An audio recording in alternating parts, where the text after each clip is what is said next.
Sandro Tonali has been banned from football for 10 months and won't play for Newcastle until August 2024, and it could have been so much worse. In the midst of an Italian betting scandal, the midfielder was taken away from his teammates during the international break to be questioned. But what exactly had he done? Why could he have been banned for almost 3 years? And how will this affect Newcastle's season entirely? If you're confused about this whole situation, then this is the video to explain it to you. To explain what some say is the biggest betting cover-up in footballing history. So there are 3 men involved in this betting scandal, and one of which is Niccolò Fagioli, who just a few months ago was exposed for having a gambling addiction from quite a controversial Italian newspaper. It later came out earlier this month that those alleged gambling habits were in fact true due to an investigation being opened, and this led 2 other men to come to the forefront, one of which was Zaniolo. Now Zaniolo claims that he had never actually bet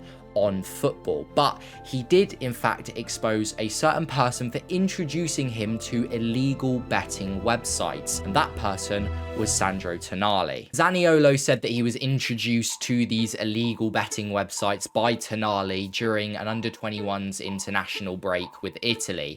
Now, although it's not illegal to bet on football in Italy, it is illegal to bet on sport in which you are participating in.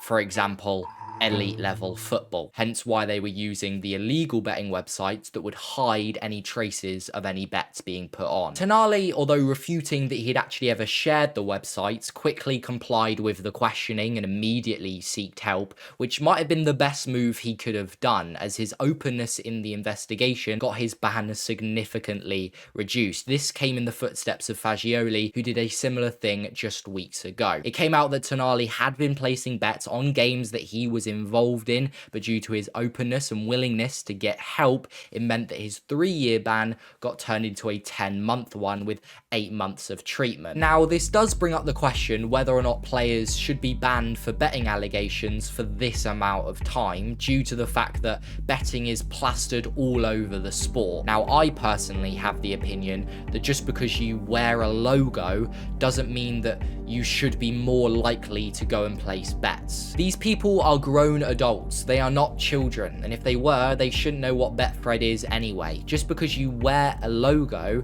the rules explicitly say that you cannot place bets. So if a player specifically goes out of his way to breach the rules, hide the fact that he is placing bets, it should not be blamed on the fact that he had a logo on his chest since he was 18. If you want a little bit more of a detailed chat around betting in football and how that affects both players and fans and the game in general, I'm going to be talking about that a little bit more in an upcoming podcast next week, so subscribe for that. Now, before we get into how this will affect Newcastle tactically, we need to ask the question, did AC Milan know about his gambling addiction? On the fringe of it, it does seem very suspicious. It is no secret that Tonali did not want to leave AC Milan, and there were rumours that he in fact cried when he found out he was going to Newcastle. Now, these rumours were quickly killed off by his agent, but you'd sort of expect him to say that when trying to form a new relationship with a new club. And it does go against the sort of characters that Newcastle will want. They would probably want players that are fully committed. But what doesn't help is that AC Milan didn't exactly need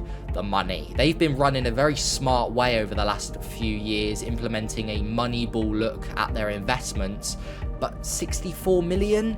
Was that too much to turn down for AC Milan? In reality, we'll never know whether or not AC Milan really knew about the situation at hand, but if they did, that is one crazy cover-up. So finally, how will this affect Newcastle? Well, Tonali hasn't really been tearing up the Premier League since he came, and I think he's actually been slightly misprofiled by a lot of fans since his debut. That amazing debut at home versus Aston Villa. I think he was almost profiled as this box-to-box goal-scoring midfielder, when in fact in the games after that, that isn't the role that he's been playing. Tonali operates on the left-hand side of a midfield 3 and usually usually the most advanced of the three, because he isn't the typical Italian midfielder where he's been compared to the likes of Pirlo. His long ball passing isn't exactly accurate, and he definitely isn't a ball retention player due to him having quite a low pass completion rate. Really, he operates in that left-hand half space of the Newcastle midfield, picking up the ball between the lines. I would describe him as an elite final third passer, which hasn't quite translated from Italy to England due to how stubborn and tight the defences can be in the Premier League. He hasn't exactly been ripping up the league, and I don't think he was brought in for that reason. But the more I watch of Tonali, the more I think Tonali is really good at being Tonali, operating in that left-hand half space, picking up the ball in tight spaces, a tactically intelligent player who can arrive in the box late when needed to.